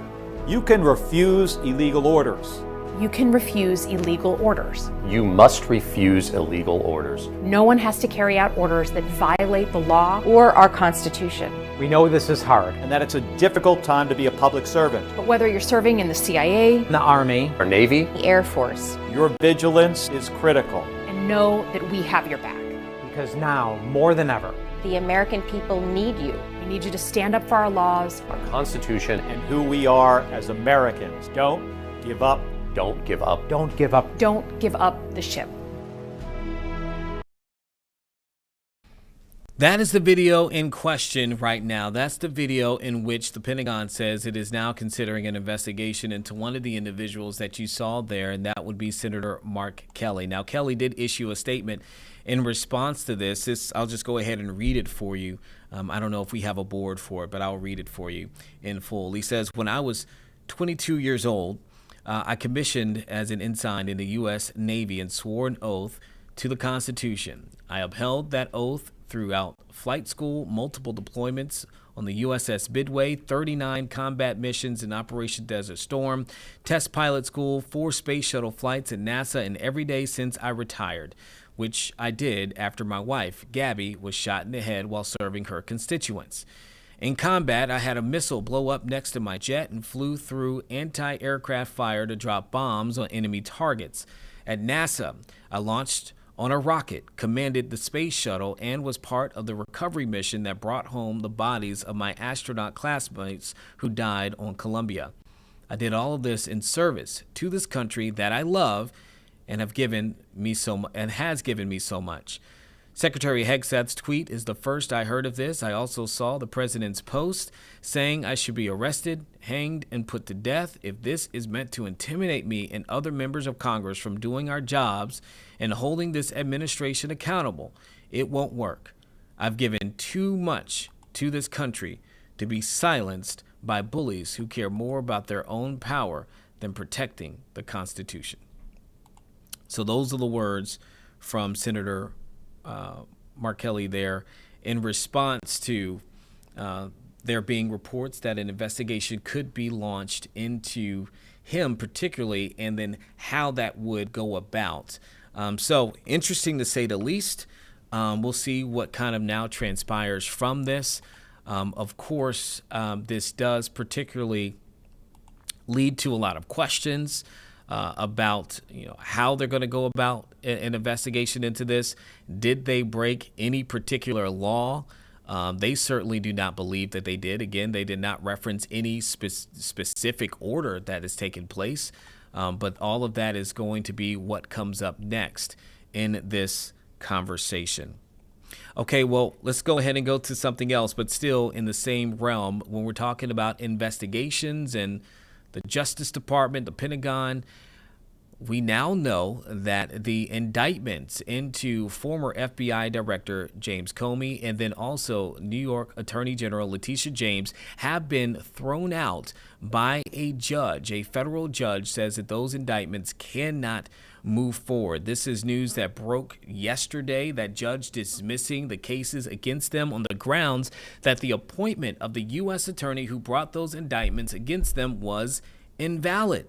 We're talking about Lindsay Halligan. She's the interim U.S. attorney who has taken over for the former interim, Eric Siebert, who was pushed out by the president right here in our region of Norfolk, Virginia, with the Eastern District here within our area that covers Norfolk and also Arlington and several areas, which has been known for a long time as being one of the premier districts within the country.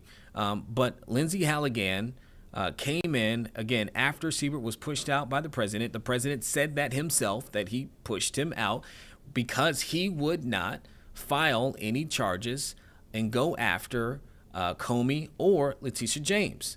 Okay. Now, when we have followed this case, extensively over the last several months and weeks, it wasn't long ago that James was right here in Norfolk, Virginia, outside of our federal courthouse, where she pleaded not guilty to charges against her, saying that she had falsified some records when it came to a house located here in Virginia, right here in Norfolk, saying that she's been accused of mortgage fraud by the administration. Again, she has said that she did not do anything wrong when it came to that property. But I want to go ahead and play, if we have her soundbite from when this took place, when she went to the courthouse here in Norfolk. Because one of the things that she has said, one of the things that Comey has said is that they are simply being indicted because they are political foes of the president. Both of which, with Comey putting in he led investigation at one point into the president years ago, now is being accused of lying before Congress at a hearing. And then you have Letitia James, who successfully led a civil case against the president in his business dealings. And so both of them have said that they are political foes of the president, which is why they are now being held when they are under attack by the Justice Department. And so this is what she said just a few weeks ago after coming out of the courthouse here in Norfolk.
I want to thank all of you.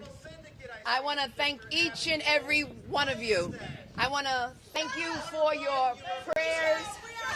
I want to thank you for your emails. I want to thank you for your support. It has strengthened my spirit and it has anchored my soul. And so I want to thank you. But this is not about me. This is about all of us. And about a justice system which has been weaponized. A justice system which has been used as a tool of revenge. This justice system which has been used as a tool of revenge. And a weapon against those individuals who simply did their job and who stood up for the rule of law.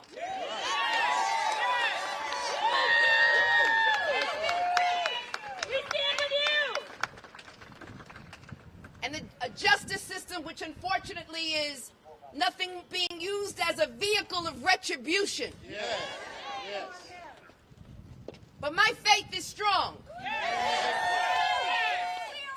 And my faith is, I have this belief in the justice system, in the rule of law, and I have a belief in America and all of its individuals who have stood with me, not only in New York, but all across this nation. I've heard from just about every jurisdiction in this nation who have said, stand up and be tall. And never, ever cow down or back down or break or bend. So there's no fear today. No fear. No fear. No fear. No fear. Because I believe that justice will rain down like water and righteousness like a mighty stream. Preach. And I'm here to say that my work and my job and all that I do, all throughout my public career, I've stood up for the rights of New Yorkers and Americans, and I will not be deterred. And I will not be deterred. I will not be distracted. I will do my job each and every day, and that's why I'm headed back to New York, because there's work to be done, standing up for the rule of law. God bless you and thank you all, and I appreciate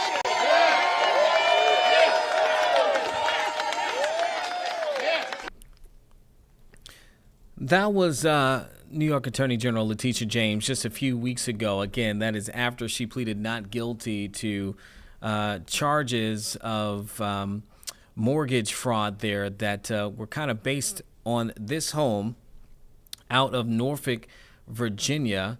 And the accusation was regarding how she described a property that she purchased, that property back in 2020, as a second home is what they're saying, that she falsely described it as a second home instead of an investment property in order to obtain a lower mortgage. She says that the accusations against her are false, that she purchased the property for her relative and allowed her and her children to live in that house rent-free. Okay. Now, when it comes to these indictments, again, they have now been dropped as of now because a federal judge out of South Carolina ruled that the interim U.S. attorney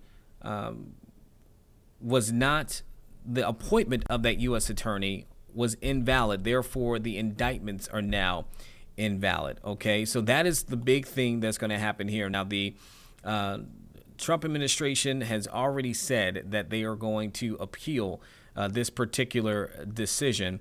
That judge, though, did dismiss those charges without prejudice, meaning that the cases could be refiled by an appropriately appointed U.S. attorney. Again, the question becomes, though, now, if whether or not the Comey case in particular has gone beyond the statute of limitations. That's a major question. Even if they're able to bring in an appropriately appointed U.S. attorney. I think the other question, too, becomes how that process will take place. So far, what we're kind of seeing, again, remember, Halligan replaced an interim U.S. attorney in Eric Siebert. All right.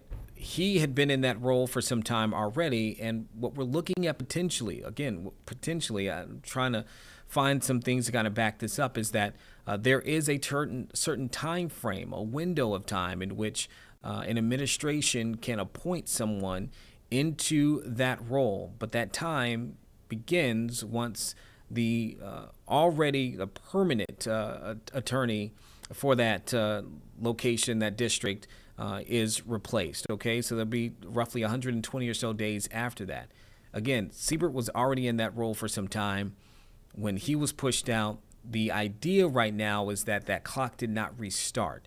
That's going to be one of the questions. So even with Halligan coming in, it would still necessarily not be within the time frame any longer, apparently, for which the administration can just appoint someone. So now the question is, it looks as though it would have to be the Senate who would have to appoint someone into that role in order for it to be appropriately appointed.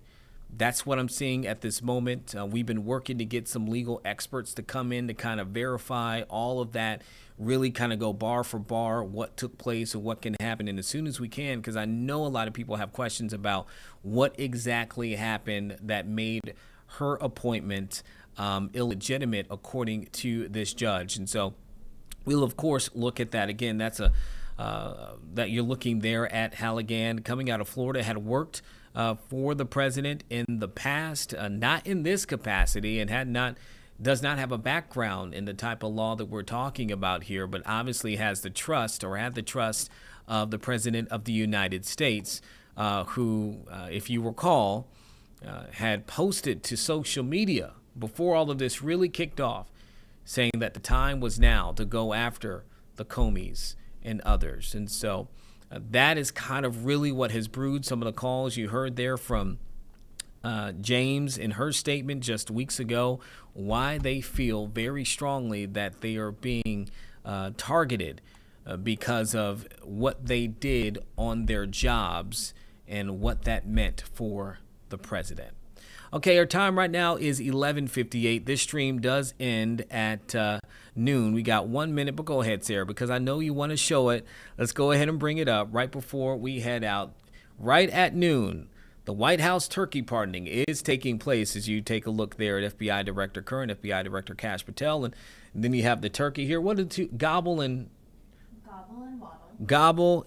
Gobble and Waddle are the two turkeys, as I've been informed. These are the turkeys that will be pardoned, but one of them is going to be chosen today to be in the White House, if I'm not mistaken, and then the other one has to go back home. No. I don't think either of them are going to be protected. Remind me, I'm trying to remember the turkey politics. No, they are pardoned. Both are pardoned. I know that. And then they're from North Carolina, these turkeys. You can kind of see, I don't know which one that is, but they will go back to North Carolina name tags to live the rest of their days on a farm. Okay. Well, either way, they're going to be okay. And that's what we want to hear. And with that, we will end on the cute turkeys at the moment. We appreciate everybody for joining us today on Live Impact News. If you watched us from YouTube, remember you can always download 13 News Now Plus. That's our streaming app. You can not only watch this show, but you can watch all of our newscasts and our other content at any time, anywhere. Up next, though, we have 13 News Now at noon. You'll have Marta Berglund, who's anchoring that show. And again, we appreciate it. We'll see you right back here tomorrow at 10.